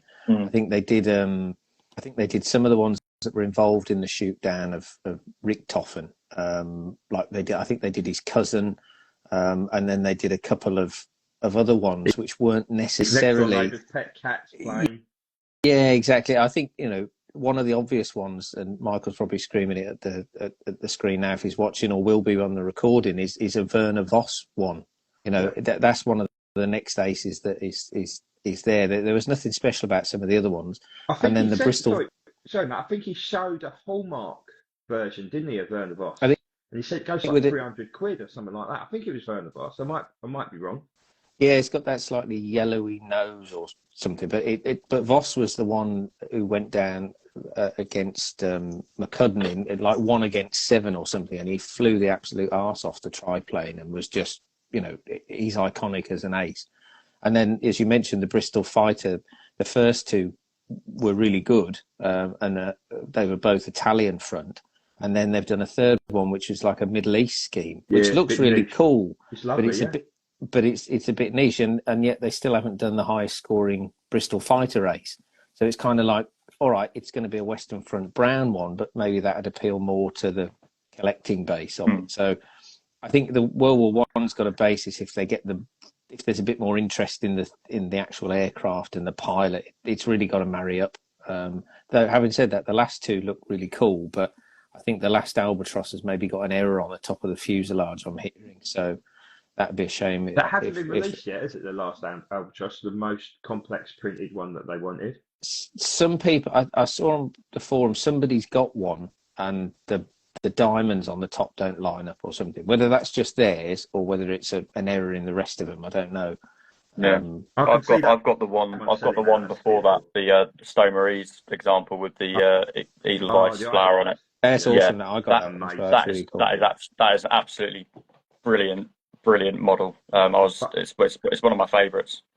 Jamie's saying that the new one's available now. Yeah. I'm just going to go back to some of the comments, lads. Bear with me. So Mitchell has said, I think the pre-orders for this catalogue will be high. Completely agree. And in some of the scoring, Jamie scored it 9 out of 10 and 11 for the Fokker Wolf. Of course, he has. Mitchell scored it 9 out of 10. Northern Ohio Diecasters said, I didn't know Corgi was still in business. Yeah, just about. Mitchell has said, would be 10 out of 10 if there was a 148 Buccaneer. Come on, Corgi, make it happen. Jamie's then added, the catalogue will help fund new toolings. I think it will as well. Northern Ohio Diecaster said, I wanted to get a 1/8 scale B29. Well, you need your own airport for that, mate. Jamie said about dropping the prices and increase the quantity. I think that's the problem. Until they're confident that they can do bigger runs. So a 2000 run of a Focke-Wulf, for example, would certainly mean a cheaper unit price. But I don't know. They've got to build that back up, and I think the only way they can build that up is get USA distribution again and make the US a real territory to go after. I'm marketing myself for a job for Corgi anyway, honestly, online. Northern Hire Diecast said, as far as the diecast goes, Europe does the best in my opinion. Yeah, I think so. I think you're right, and that sort of ties into what I'm talking about, having the USA as a bit of a place to go for. Jamie said 2 World War One in the last catalogue, September to December. And then, sorry, there's quite a lot of comments here, so I want to get everybody in because I think it's really important. Northern Ohio Diecaster said, as time goes on, people forget over long years. His great-grandfather fought in the 82nd in World War One, and then my grandfather fought in Nazis. It says, then Dad couldn't join the service. I did. I was in the Marines. Oh, very impressive. No, thank you. I guess, obviously, I'm not American, but I guess thank you for what you do, because anybody who does that has, got real minerals, as we'd say in the south of England.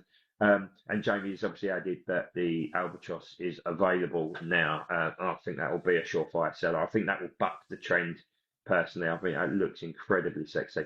Sorry, there's quite a lot I needed to get out there. To get back to you two boys. So yeah, look, I don't want to sound like a miserable git defending Corgi, but I think actually what they've produced, the 5 they've produced, in terms of quality of catalogue for those 5, I think it's the best in a decade in terms of overall schemes, ideas, and potential sell-through. The only one I think will struggle, and I don't think struggle, I think the one could be a little bit close, is the Corsair, because of the scheme and I guess the history and the type of theme it is. I think the other 4 are surefire classics, ones that will appreciate in value considerably. Mitchell said, is anyone going to guess what else is coming for pre-pros? Guys, have you got any thoughts? What do you think? In terms of new toolings, or? I do know one, which I don't want to get the person in trouble, but I'm just going to say it. I'm sure he'll be all right. I mean, because he's the man with the power. There's a Biggin Hill TR9 that's due. I know that. I won't spoil which one. I just know that with the relationship with Corgi and Biggin, that there will be another TR9 coming out of there. I don't think they've moulded the different style canopy, so the grey style canopy. Yeah, I think they've still got the standard TR9 one. Mitchell said, I'm going for an F35. That wouldn't surprise me, because I think it floated on one of the motives or something a few months back. Jamie said, great releases for Aviation Archive. This catalogue was all about Thunderbirds. Yeah, you can sort of see where the money's gone, if I have to be honest. And Northern Ohio Diecast said F35 is the GOAT. So lads, what do you think? What's your prediction? I'm gonna go a bit left field with this one. I think Corgi could make an F16 in 148. Yeah. I think they could do it, and I think if there's anyone that can, it's Corgi. It's just taking that leap out of British jets it would be a leap, but then you get so many schemes. Jamie said no one wants an F-35. Interestingly enough, I remember back, this is a long time ago now, Michael spoke in a Q&A and he said, I can't remember which one, it was a few years ago, and he said the F-35 was maybe a slightly an ugly one in his honest opinion.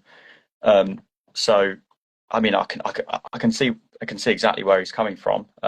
It's a very important aircraft. It's a very current aircraft, but beautiful. I guess it's in the eye of the beholder.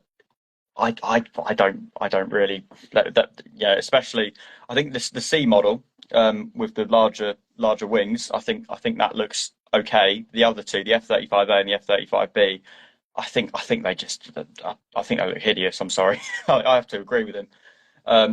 But yeah, to tool it up though, having said that, to tool up an F-35B with the fan and everything, I think that would be well up to to 148. standards, you know. But if they're going to break the US market again, they need something iconic and American. F-16 for me is just, it's such a huge aircraft. I mean, you know, obviously the Thunderbirds are an easy win, isn't it? They go over the place in America. They're iconic. I couldn't see the Thunderbird being the first release, but I just think it's an easy way to get into there. It'd be great. Jamie said about an Aviate Harrier, and again, if you could break the American market with something, I don't think the Aviate Harrier is the one to break the American market, but if you broke it with something before that, great. There's a lot to consider now. You've got to be brave, and sometimes that bravery is misguided, and you get it very, very wrong. And I guess when you're in a position when you're not making substantial amounts of money, that bravery goes for safety, doesn't it? And you could have one model that completely breaks that mold and it gets you back on track again. But there's so much risk around it. And obviously, Jamie said Top Gun Tomcat for 40th anniversary next year. Just imagine a 148 Tomcat. Jesus, that would be, if they got that right with the swinging wings, how gorgeous would that be? I suppose with Top Gun though, it's the licensing, isn't it? That's a buzzkill. Corgi proved that, don't they? Look, they've done it with Thunderbirds. They've done it with James Bond, the Beatles. They're not afraid to do it correctly. And dare I say, some of our Asian friends don't do it correctly. I don't want to name and shame Noel, but Noel's worked his way round it, hasn't he? So that's a substantial amount of money you have to invest in the licensing as well. They're absolute bastards for it, I think. So yeah, I don't think the Boeing. So even getting an F-35 made, they'd have to pay Boeing, and that's again a substantial amount of money. I believe even getting Blackjack made, they had to pay whoever designed it a substantial chunk of money. That's why it was delayed. There's all different things to consider, and also you've got to remember Moggy hasn't come out yet in 148 Typhoon. I would imagine that'll be tail end of the year, but that's a no-brainer, isn't it? I mean, that's easy money. It's printing notes for Corgi.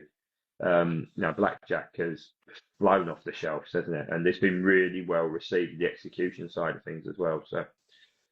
Right, so look, final bit before we close, because we've been going for 2 hours. I thought it'd only be an hour, so I apologise, lads. In true Mark Stringer fashion, completely undercooked my thought process on it. But on the plus side, I haven't managed to shit myself, so that is really, really that's encouraging. And you haven't had to witness me running off to the toilet, so yeah, that's really, really good. So boys, starting with Sam over in the bottom right corner of my screen, give me an overall score of the catalogue. Well, I think going on averages, it's going to have to be an 8, because I went 8, 8, 7, 9.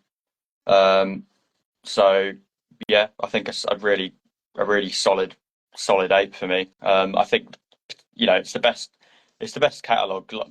I would. You said it's best for a decade. I think for me it's certainly the best in a very, very long time. For the reasons that we've discussed, and I'm happy that Corgi is sort of going in the direction that they're going, because it seems to have think they seem to have really, over the past few years, particularly since David Mather's been head of brand, they've seemed to have really sort of started to hone in and started to nail things and react to things quicker and be more forthcoming with speaking to us, the collectorate, and engaging more, and it's great to see. And this I think we can agree is the result of it. So yeah, 8 for me all day long. Brilliant. Matt? Yeah, I'd echo that sentiment. I think the 8 is a good score, to be honest. I think it ticks the boxes. We've got some fighters, we've got a medium, we've got a helicopter, we've got Eastern Front, we've got Pacific, we've got Western Front, we've got Vietnam. So I think that covers a lot of ground. According to what David was saying, we're not finished. There could be some more things announced, in between now and the next one, which is quite exciting.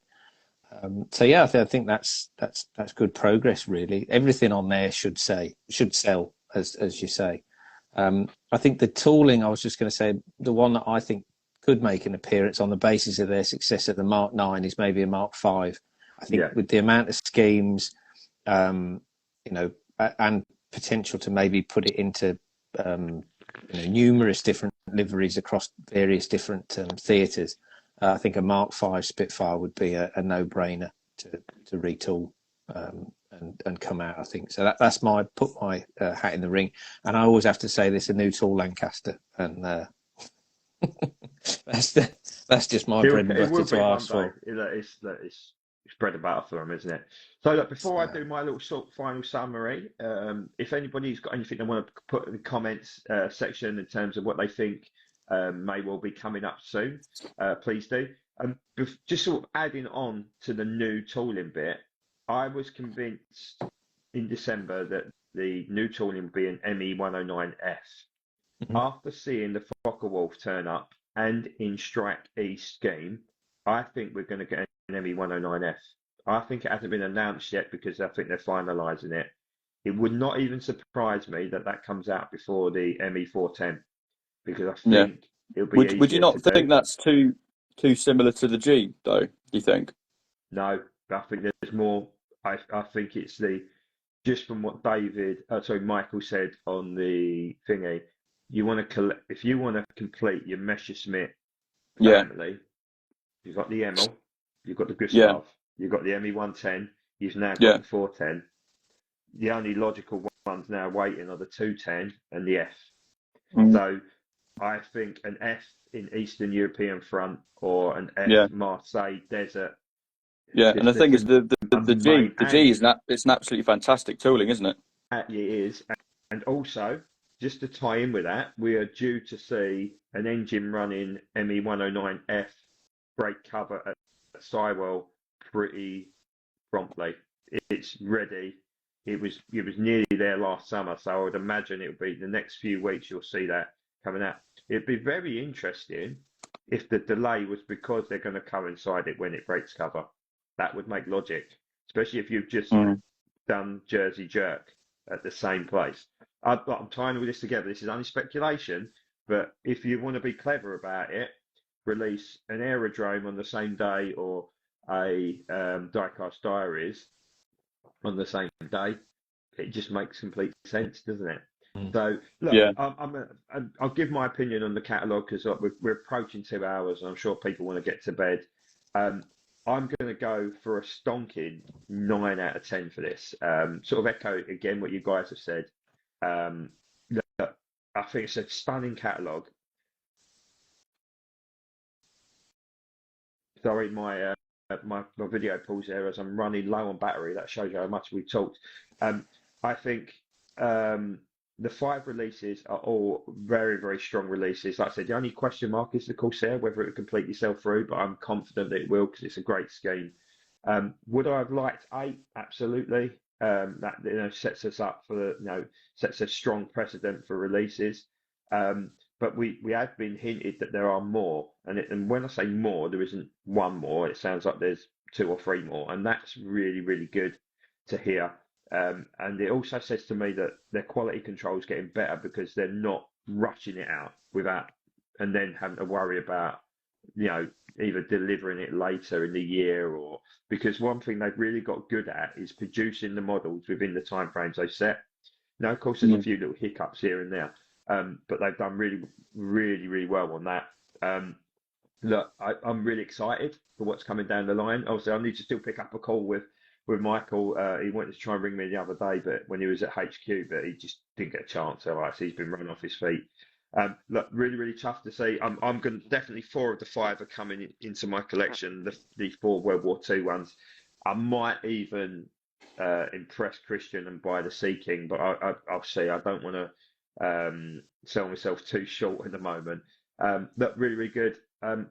Look, guys, before we wrap up, any other final thoughts from you two?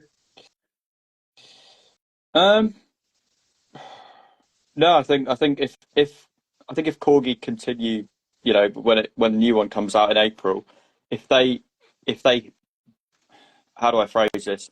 If they bat similarly, if they go for a similar vibe, as one might say, from this catalogue, reasonably safe releases, keeping up to date with what's going on in the airshow circuit, and also bringing back older toolings that we haven't seen for a while. I think they'll do very, very well. I really do. And so, and I think people need to be mindful of the fact that Corgi is a Aviation Archive is a sub brand of a sub brand of a sub brand, Yeah. and so it's the fact that it's generating this much discussion, and we've been sat here talking about it for 2 hours. I think that's testament to the passion that's in this hobby, and that's great to see as well. But to get to rattle off for 2 hours about 5 aeroplanes on a Thursday night, I think that's great, and it's testament to what Corgi have done as well. So yeah, good job. Also, just to add what you just said before we go to Matt for Matt's final thoughts, there was only 19 Corgi releases, five of which were the more expensive side of things in terms of the aviation stuff. So, and Mm. actually, if you think there's potentially two or three more, then that's very aviation centric, and also says to me that although the top five Corgi sellers last year, none of them were aviation related. It also says that the sell through on aviation is pretty much a banker. So Yeah. some really good points there, Sam, in all fairness. Sorry, Matt, over to you, mate. Again, I echo what Sam said in terms of if this is the first sort of offering, it does bode actually quite well in terms of it. If they're good, solid releases, done well, they should all sell through. And, you know, if that sets the tone for the rest of them, then, you know, it'd be exciting to look at, really. Yeah. I think from my point of view, it's been great to come on. It's the first time I've had a particularly long chat in this, and that was really great fun. As I say, to talk some diecast for a couple of hours is brilliant. Thank you. So I appreciate the opportunity, and hopefully I'll be able to come back on again at some point. But no, it's brilliant. So thanks, guys. Really enjoyed it. No, look, lads, look, thanks. First of all, thank you for everybody who's tuned in tonight. Everybody's contributed in the comments. I hope you've enjoyed it as much as I have. You know, I seem to say this every video.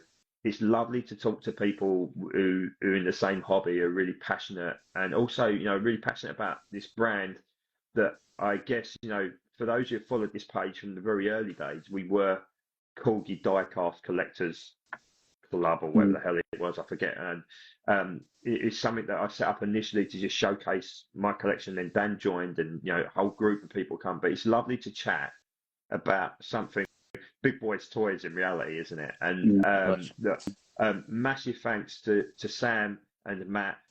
Give them both a follow. Although Sam's joined on his alternative account, Matt is of course not allowed to train. I mean, I'll pop my main account in the comments. Yeah. So look. Please make sure you give them a follow. Jamie, please don't send them any naked pictures. They don't need it. They really don't. I certainly. Well, Matt was winking there. I think actually maybe Matt does. But no, look, guys, look, really a real privilege to share a good 2 hours with you again. And what always makes me laugh is that in my mind I go, right, I've got an hour. Let's just do an hour. My stomach is only going to last me an hour tonight. 2 hours later, and we're still talking model aircraft. So look, really, really enjoyed it, guys. And now, dare I say, now I'm not on Corgi's payroll, so don't think I am. But make sure we support our hobby and the people who make them, whether it be Corgi, whether it be Hobby Master, whether it's JC Wings. You know, keep buying these models, because otherwise these companies could struggle and horribly go out of business. You know, this hobby would not be where it is if it wasn't for Corgi. Yeah. And it's lovely to be positive about it, despite obviously some quite mixed opinions across the feedback of it. But that, you know, I am also conscious that all three of us tonight are big supporters of this hobby. This catalogue. It would have been nice to have somebody on there who sees it differently, but it's just the way it's fallen. But you know, that's what I like to try and keep things balanced. You know, dare I say, get splinters in my bum. But you know, everybody's entitled to opinion, and rightly so as well, because we're all passionate about making sure that we're getting the right products through and that they're the right quality. Let's just hope that the factory in China smashes it out and delivers what their vision is, I guess. But look, lads, thank you so much for coming on. Really appreciate Pleasure. you. Had some great fun as always. And it's lovely to see you, Sam. I ain't had you on it feels like forever. Look, happy New Year to everybody Been a while. who's been watching. Hope you have a lovely rest of the week. All right. And that's it from us. Right, good night. Yeah. Farewell. Cheers, I'll mate. be the same. Cheers, Matt. Speak Cheers, to you Mark. soon. Take care. Take care. Bye. See you later. Bye.